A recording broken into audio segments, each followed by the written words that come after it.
Acting Deputy President. I rise to support this motion because the issue of education funding remains urgent, notwithstanding the piecemeal posturing we've been seeing from the Minister. This motion is urgent because the inequity in our education systems is urgent, and it's increasingly urgent. It's been growing over decades.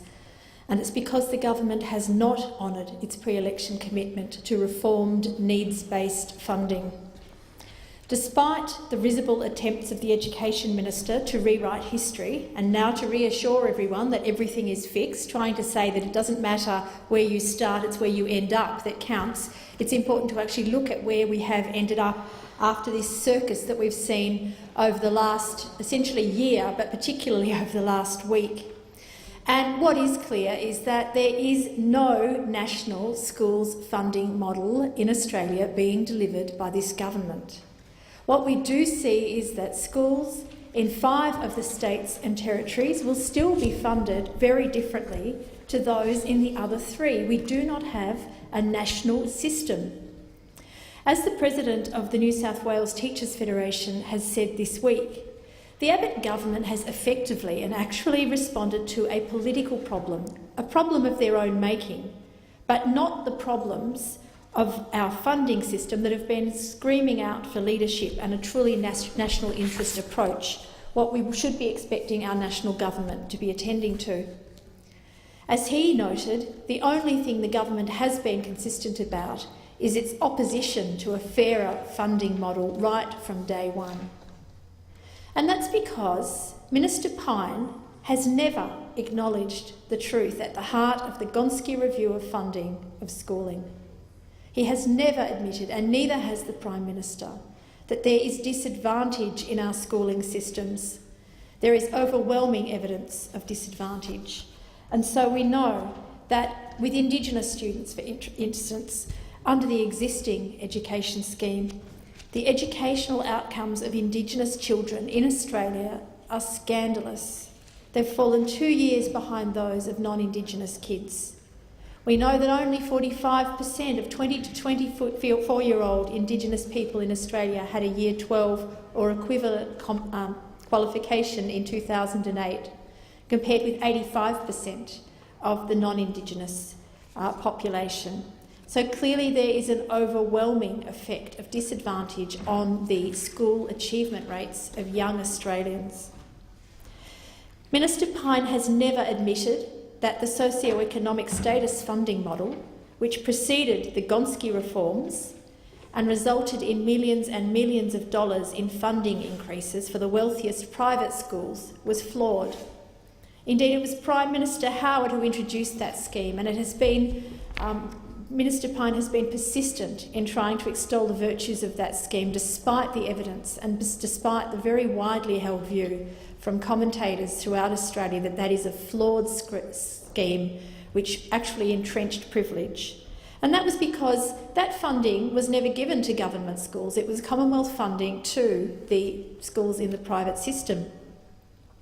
In distancing himself from the Better Schools plan last week, Minister Pyne even flagged the SES model as a potential starting point for his government. I'll quote Minister Pyne, "The principle of a needs-based funding system where disadvantaged students get more money is a good principle, and that was the same principle as the previous socio-economic status, the SES funding model.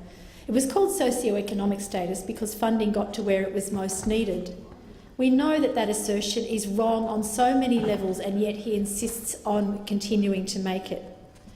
The money didn't get to government schools, which educate 80% of those students who have characteristics of disadvantage in Australia, because under the existing arrangement, the Commonwealth largely funds private schools, and the states, with less financial reserves than the Commonwealth, fund the public schools. As New South Wales Education Minister Adrian Piccoli said last week, a Conservative politician who's prepared to speak the truth about this sham that's going on, he, Pyne, must be the only person in Australia who thinks the SES model is a good model. The Gonski panel said no. If you walked into any school in New South Wales, every teacher and principal would say no. But Minister Pyne and his colleagues have rejected the expert Gonski review without assessing its merits. Gonski was dismissed as a Gonski with no explanation as to why, apart from the fact that it had been commissioned by a government that wasn't theirs. And not even the most basic policy analysis was used to try to justify these wordplays. We had no evidence before us that Christopher Pyne understood the nature of the Gonski reforms, and we still have no evidence to that effect, why they were needed and what the implications would be of maintaining the status quo. The impacts of years of unsustainable funding are very real. We continue to see evidence of the gap between the highest and lowest performing students is widening, and if we don't move quickly and effectively to fix that, we will not be able to raise Australia's overall education performance. Many of us await the further PISA results that will be released tomorrow to see, indeed, what the effect of this education disadvantage gap is on our continuing education performance standards on the international stage. Most of us are concerned about the fact that they will very likely be showing a further decline. And this represents an enormous future cost for Australia in terms of social costs as well as considerable losses in productivity. No matter how much it has been reported and how much spin has been put on this, the truth is that the Minister has not committed to needs-based funding. In the wake of his announcement yesterday on the Prime Minister's instructions, the fictional funding vacuum of $1.2 billion is restored, but there's no requirement that states distribute that funding according to need. It's no strings attached, no conditions funding provided to the 3 states that were the slowest to sign up to the proposal to increase the school funding in Australia from the previous government. There's no need for the states to kick in complementary funding they committed to as part of their agreements with former governments, and that's the states that were signed up. There are not even requirements for states to provide information about how effectively, let alone how equitably, the additional funding is going to be used.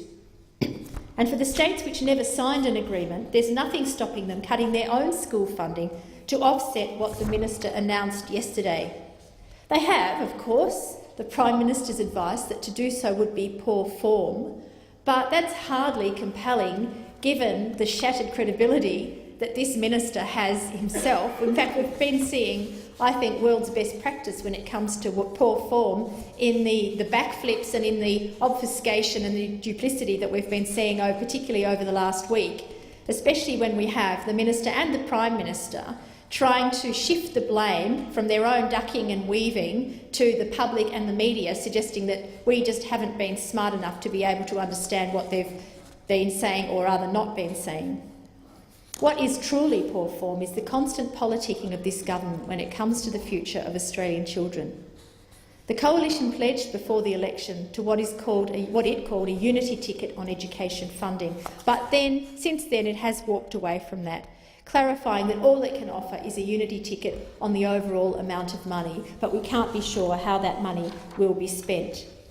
By abandoning needs-based funding, the government is committing our education system to inequity, a worsening of achievement and ultimately a reduction in the level of opportunity available to Australians.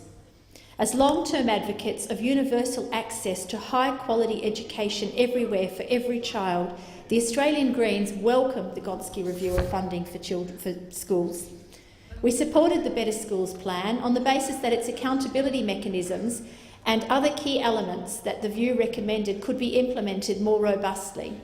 And we will continue to advocate for funding to be distributed on the basis of need, with a baseline amount for every student in every school in every sector. We also know there have to be loadings on the basis of factors that are unknown to be associated with disadvantage. Low socioeconomic status, Indigenous status, remoteness, school size and disability. Sadly and dispiritingly, it's clearly impossible to trust this government on education funding because they're delivering a system where there is no national funding model, and we will continue to have a system where some Australian kids are more equal than others.